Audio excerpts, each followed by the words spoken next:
With Battlefield 2042 being announced for a 2021 release, it soon became one of the most hyped games of the year.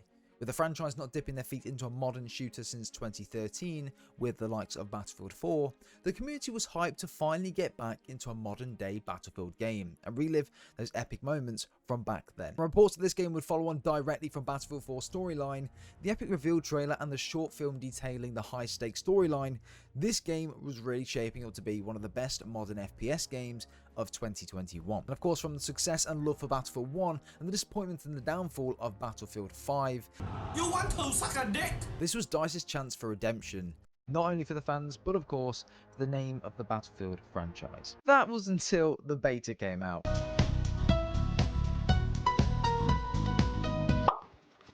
Oh, fuck this game!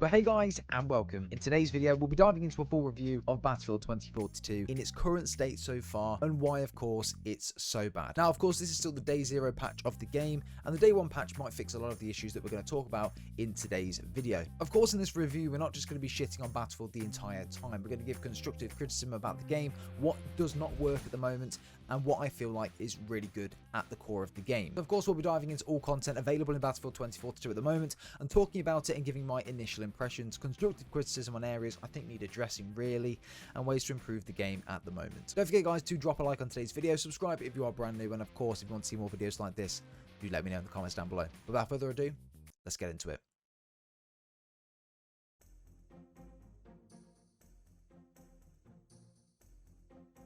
The launch of a new Battlefield title has never been a smooth ride for DICE and the community. The launch of Battlefield 4 and Battlefield 5, even Battlefield 1, being in some of the worst states of a game that I can remember to date. EA boss Andrew Wilson has branded the troubled launch of Battlefield 4 as unacceptable, while also stressing developer DICE has learned a valuable lesson, so it shouldn't happen again.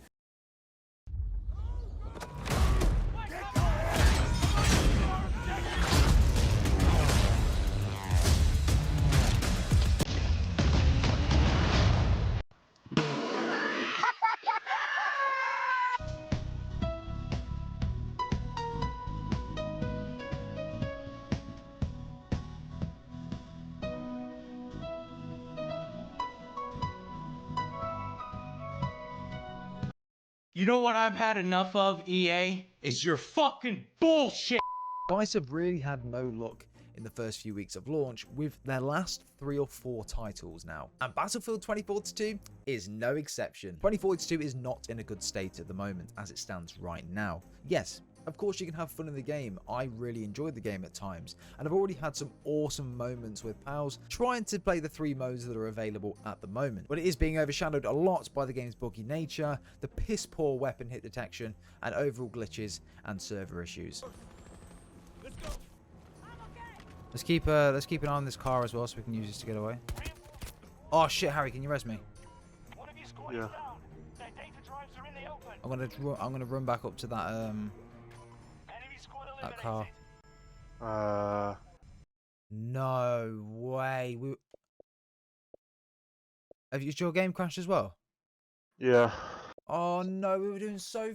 Oh, we were doing so well. I want you to check this out. This is the game I was playing yesterday on Breakthrough. We had literally been dominated the entire game, pushed back to the very last point, and just when we thought the game was about to end, the game decided it would push us back to a point that didn't actually exist.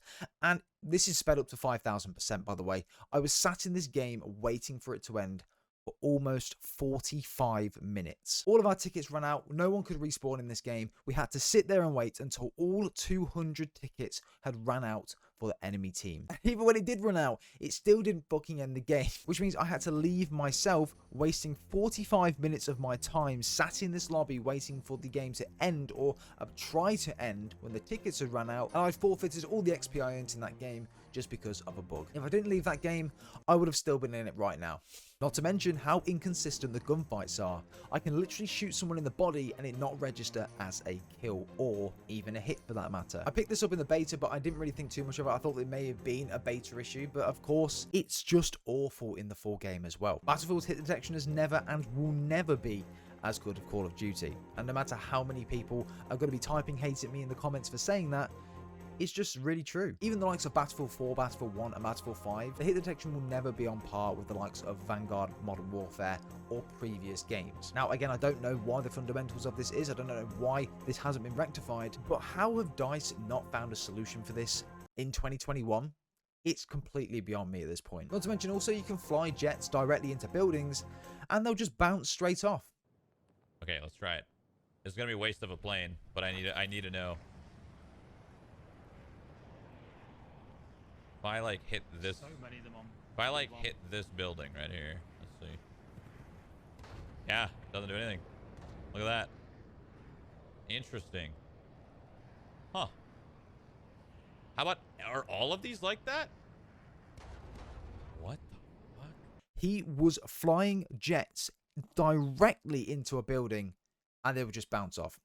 How the fucking fuck did this get through testing? There's also been stages in games on All Out Warfare, Conquest or Breakthrough where I've been downed and I'm trying to redeploy, but I'm just stuck. I can't redeploy. I'm literally sat there looking at enemies going around me. My timer isn't there. I can't hold A or X to respawn in. I can't ask for a revive. I literally can't do a thing. I've got to just sit there and wait. Do you reverse me, Jake? I can't spawn in. I'm stuck on the revive screen. If that happens at the very start of a game, unless you leave the game, there's no other way out of it. Which then means I'm going to have to forfeit the match XP that I've just spent 20 minutes trying to earn.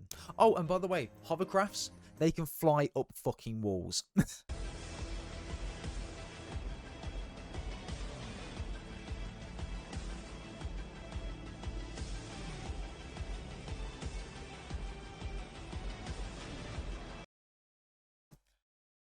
How does this get through testing, can I add? I really have absolutely no idea at this point. Oh, and the sprinting glitch. It's just really funny, but it's there. It literally looks like a Minecraft character when you turn Bob off.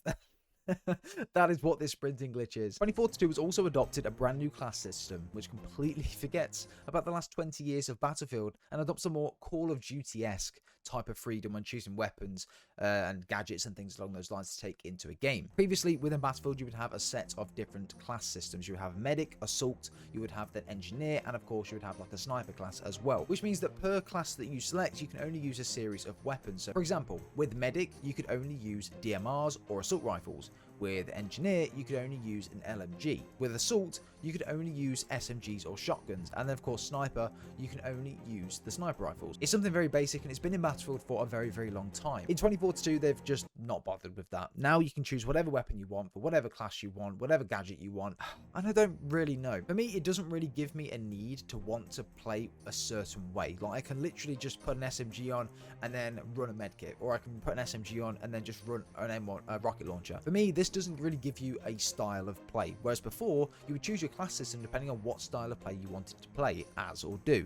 So for example, if you wanted to be a medic, revive people, revive teammates, or just generally people in your squad, you can choose that and be more of a support role. If you wanted to be an engineer, you could run that and help repair vehicles and be more of a support role in that way, and of course use an LMG to rain down firepower on different objectives. And of course, if you want to be an assault, that's of course where you have your rocket launchers, your C4s and things like that, so you can be anti-infantry. And with the sniper, you can be more distanced away from the gunfights, take out people from long distance, and be again more of a support role by putting down, I don't know, respawn beacons or shooting flares up into the sky which reveal where enemies are around you and things along those lines. You know, there is a reason to choose these class systems, and in 2042 there's no reason to choose them. I kind of just run what I want, do what I want, and it just negates the play styles completely, and it basically turns it into Call of Duty where every man is for themselves. This is of course not a fan favorite feature, as you can imagine, and despite the criticism, DICE have decided to leave it in. This can be reverted in Battlefield Portal though. For example, if you are playing Battlefield 3 or Battlefield 1942 or Bad Company 2, you can use the classic class system, but again, in Battlefield 2042, we are stuck with this system that's in place at the moment. Again, you can do this in Portal, but it's not the main experience, so you can see why people get frustrated by this. For me, this game is obviously not complete. From its lack of launch content to its buggy state, this game would have really benefited from a couple of extra months in the oven. All we can hope is that the day one patch resolves a lot of these issues that are in place at the moment.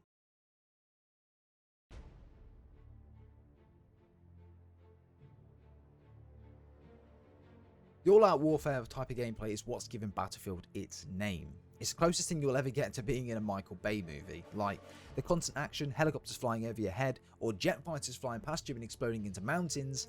There's not many other experiences or games out there that can deliver that same type of action-packed experience that Battlefield does in general. Battlefield's sense of epic action does not disappoint in 2042, of course, and captures that same action-filled gameplay as we all know and love. But what happens when you just want to casually play, sit back to grind the mastery unlocks and weapons and armor? Battlefield 2042's emphasis on action is great, and it's the best in the business at delivering this type of gameplay. But when you just want to take a step back from the all-out warfare, it's difficult to do that. In previous Battlefield games, you have a list of games, ones for more of the hardcore fans and others for those that just wanted to go for kills and enjoy the game casually. All Out Warfare doesn't really offer this in 2042 and only provides two main modes for selection. Conquest, which is of course your larger maps where you have to capture your objectives, essentially a large domination game, and Breakthrough, which is an absolute clusterfuck of enemies trying to take over a set of objectives and push you back to your spawn. But what if you don't like Conquest?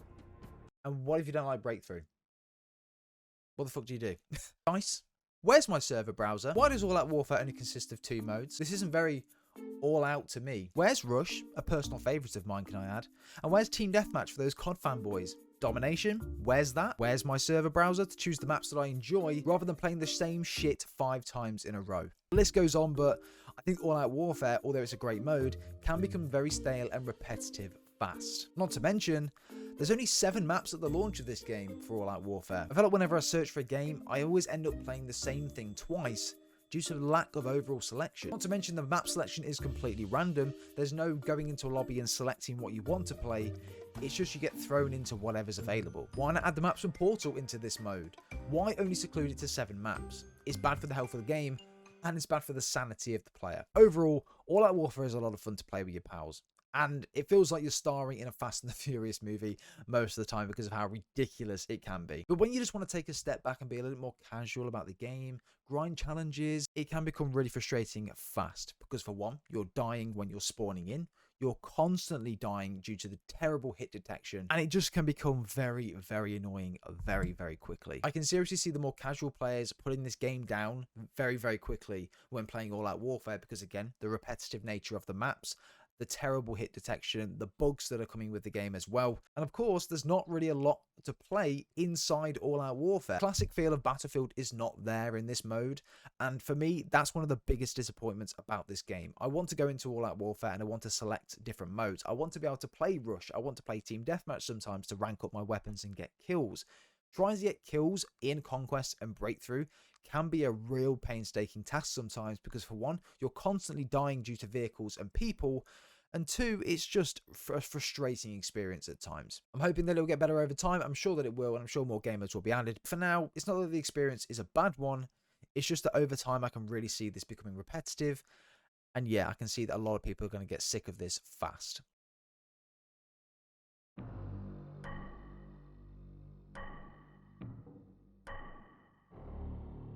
Hazard Zone, the most hyped up game mode of 2021. I'm not even just saying that either. This mode was hyped up to be the bee's knees. From leaks stating it would be a hybrid from Escape from Tarkov and Hunt Showdown, it got people excited and hopeful this could be the next best thing and move the industry away from the overhyped Battle Royale modes. With Battlefield also rumoured to have a free-to-play element within Battlefield 2042, people were sure that Hazard Zone would be at the forefront of that, and it would take, again as I mentioned, the industry away from that Battle Royale genre over to this new one that really could go on to dominate the industry if done right. For me personally, A less hardcore version of Escape from Tarkov was the absolute wet dream. Like, it was something I've always wanted. From having a fully fledged looting system where you could take fallen enemies or AI weapons and gear, to mini bosses you could fight around the map, which held valuable intel that you could sell on for currency. This is again one of the reasons why you should always take leaks and rumors with a pinch of salt, because what we got was far from what I expected. Instead of having this Escape from Tarkov Hunt Showdown hybrid, we kind of got a dumbed down version of Hunt Showdown, which in my opinion limits replay value in its current state. Now, before we go any further, don't get me wrong, I've played Hazard Zone more than All Out Warfare. I'm having a lot of fun with it, and I really like the flow of the gameplay. But is it something that will blow the free-to-play battle royales out of the water?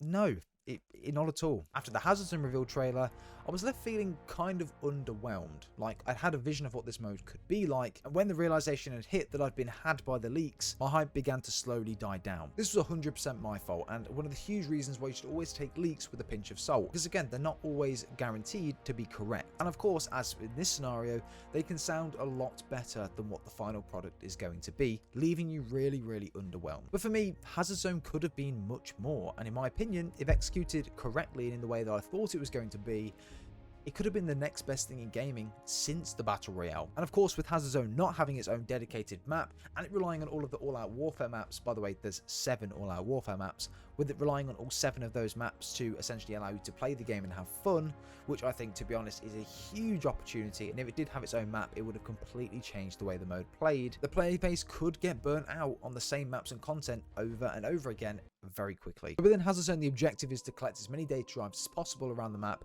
which you can find within fallen satellites in different locations. I believe at the start of the map there's 4 locations which you can find these satellites in, and then of course different ones will drop over time as well to allow you to collect more and more. Whilst traversing around the map to try and get these data drives, you will also encounter AIs who are actually protecting these satellites and trying to stop you from taking the data drives within them. Not only this though, you can also encounter multiplayer teams, people that have joined the same game as you, who are fighting for the same objective. So you could actually go up to a satellite and have 3 other actual teams fighting alongside the AIs as well. So again, in this scenario, you've really got to be tactical and maybe got to wait for the gunfight to finish and then go in, or you could join the gunfight. Again, the decision is actually completely up to you. At times, a more tactical approach to the mode really shines, and utilizing the specialist gadgets to your advantage is always a really satisfying thing when it pulls off. Personal favorite of mine is Irish's shield. You can just pull this thing out wherever you want to, and it gives you that portable cover, and it really helps in this mode. When you push over to a fallen satellite, you see 2 teams there fighting out to the death.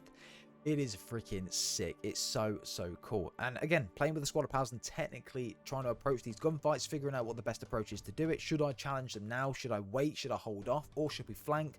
Again, the opportunities and the different things you can do in this mode are completely endless. And for me, it really does help and make the mode shine, and it makes you feel really good when it pulls off. And that's one of the things I feel Hazard Zone has done really well. It delivers an experience where if you extract with 5+ kills and 3 data drives, you feel a sense of accomplishment, because you know if you had messed that gunfight up, or if you didn't use that vehicle to push the extraction helicopter, you might not have extracted and you would have lost all of your gear. And again, no Hazard Zone game plays the same. All engagements are unique, and each game feels extremely different to the last one, despite it all being on the same maps over and over again, which I think is a really good and positive thing. Whereas in some scenarios, if you had 5+ kills and your team had 12 data drives and you all died at that time, you lose all the data drives and you lose everything else with you as well. So all of the gear that you had purchased, all gone. Everything is completely lost at that point. You only get the XP for the kills that you had on enemies or AIs. And again, personally, this always leaves me thinking, what if, or what could have been? If I didn't push that team, what could I have done, or how many credits could I have got? So it does make you feel going into the next match that you've got to play more tactically and more cautiously. Then of course, when that does pay off in the next game, you feel that sense of accomplishment that, to be honest, I don't feel for many games. In my opinion, Hazard Zone is a really positive start in its current state.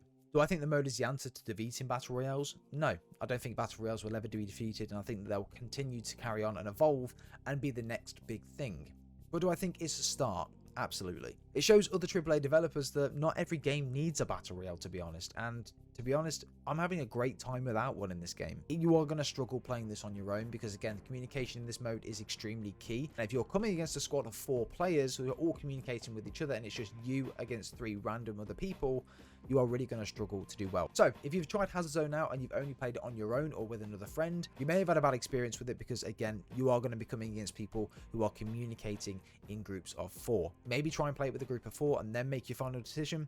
But if you can't do that, then of course you may not be able to fulfill the full Hazard Zone experience. Not to mention there's no game chat in this game, so you literally can't even talk to your teammates even if you wanted to. So again, it is a bit annoying at the moment. Anyway, once you have your data drives, you have the option of 2 extraction zones. The first one shows up within the first 5 to 10 minutes of the game, and the other one at the very end of a match. Personally, I really like this, and it forces you to make a decision off the rip. Should I extract now with my 1 or 2 data drives, or do I risk it all to fight for more? Which of course then means the reward is going to be much higher at the end. However, of course, the risk of that is that you could die and lose everything when you could have extracted already and just left with 1,000 credits that you could have had. But then do I extract the second time round and get 2,000 credits? Do you know, that's the risk reward system that I love about Hazard Zone. The mode gives you an ultimatum to make, which increases the intensity of each decision and the move you make in the game. Overall, Hazard Zone's fundamental flaws are not in the gameplay. Although it's not what I expected or what I wanted, I think it plays out great and I'm really excited for the future of the mode. But what I do fear is that it's halted by its design. I mean, reusing all of the all-out warfare maps, I feel like it will make this game very stale very fast if they don't add new things in. And of course, the repetitive nature of fighting for the same objective over and over again, which, to be fair, with the only reward being currency to buy weapons. In the likes of Escape from Tarkov, yes, the objective is the same every time. You go into a match, you loot, you try and get new gear, and you extract. It's very simple. But the risk reward in Escape from Tarkov is that you can go in there with armor and come out with armor that's 20 times better. Whereas Hazard Zone, you're going in with weapons and you're only going out with data drives and currency to buy new weapons. The risk reward is there. Of course, if you are risking spending a lot of money before the game, and of course if you're risking to spend a lot of money before you do go into the game on your gear, gadgets, equipment, and different perks and tactical upgrades, then of course that's where your risk is if you do die. However, other than that, the reward is only currency to buy new things. Like if they would have added different things, like if they would have added that you can loot different people to come out with weapons that are way better, and then have that equipment or loot available to go into another game with, then it would be way better. Not to mention, you don't even get to go back into the game with the gear you had previously. You have to buy it all again, no matter if you extract it or not. So there are changes that I think would really benefit Hazard Zone and make it more of a game that you would be able to grind and play a lot more. I feel like the game is fundamentally flawed in the way that it's been designed, and I feel like if it was designed slightly different to this and had more of an objective and more of a reason to extract, people would enjoy it, not only to play it but also to watch it a lot more. This mode could have been much more in my opinion, and really it probably should have been. But Hazard Zone feels a lot more like a side mode within Battlefield 2042 rather than the forefront of the game's success. Could a free-to-play Battlefield Battle Royale be coming later on next year? I really do think that it will be. But again, let me know what you think down below.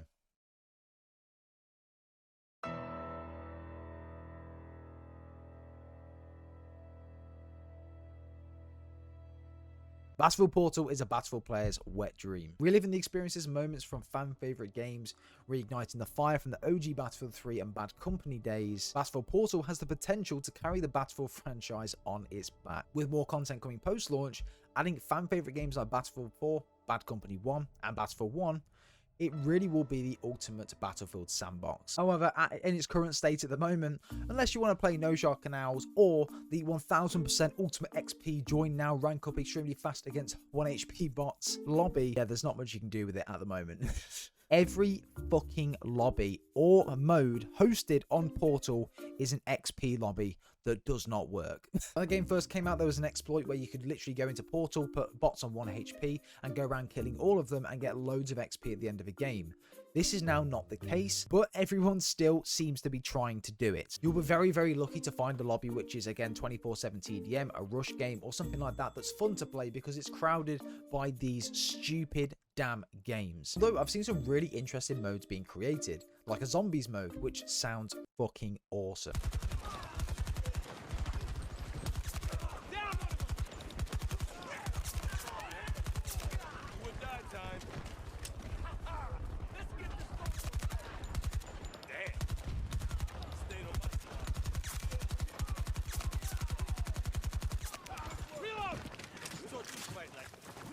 With Portal, there's absolutely limitless potential on the modes that can be created and scripted within this mode. I mean, just look at how detailed the editor is. Like, I've got no fucking clue what I'm doing with it or what I'm looking at, but for someone that does, I guarantee will make some unforgettable game modes and moments. At the moment within Portal, we have assets from 3 fan favorite games: Battlefield 3, Battlefield 1942, and Battlefield Bad Company 2. All of the weapons, vehicles, attachment, and equipment have been recreated and remastered and added into Portal for fans to use to their heart's content. Not to mention, the OG class systems are back from the previous games in replacement of the shit specialist system that 2042 multiplayers introduced. Portal is where this game really shines, as the modes that are not available in All Out Warfare that you would expect to be in the game are available in Portal. I've played Team Deathmatch 24/7 on all of the maps, which are really good, and the smaller maps as well, so you can actually find people, and this also helped me rank up my weapons a lot faster, get the attachments for All Out Warfare, which has helped me win a lot more gunfights. I've played Rush, my favourite mode in Battlefield,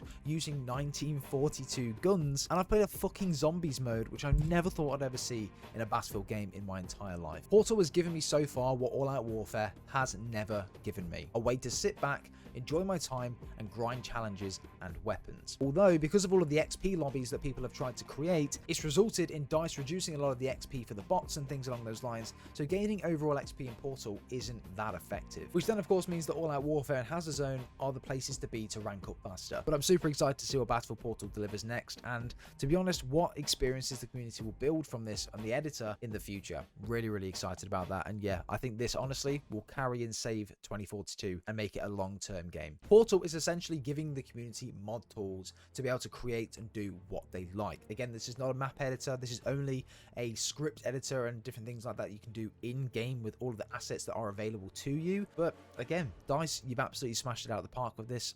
And I think that giving the community as much freedom as possible will, again, one, benefit you, and of course benefit the life of this game, similar to what Black Ops 3 is like at the moment. Mod tools were given for that game. That game is populated more than Vanguard at the moment on PC, which, yeah, it just says a lot. Overall then, what do I think of Battlefield 2042?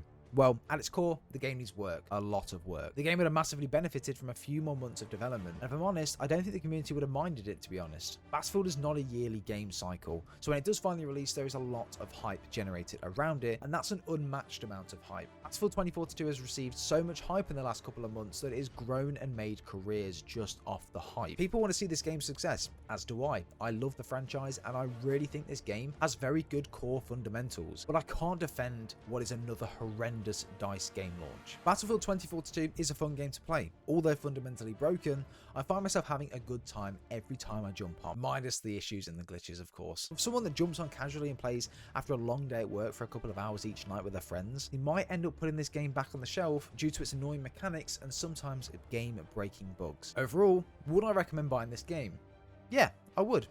But in 3 months from now, when multiple patches have been deployed and the game is in a better state and has way more content than it does at the moment. Of course, when the day one patch does release on the 19th of November, I'm hoping that a lot of these bugs and issues will be fixed, and maybe they can add some additional content into the game. But again, we'll have to wait and see how that goes, and I'm hoping that my experience and review at that point will be a lot more positive. Anyway guys, thank you very much all for watching. I really do appreciate it. If you want to see a review of COD Vanguard or any other games for that matter, make sure you guys drop a like on today's video. Make sure you subscribe to the channel as well, and of course let me know in the comments down below what game you want to see me review next. But yeah, this has been why Battlefield 2042 is so bad. I hope you have enjoyed.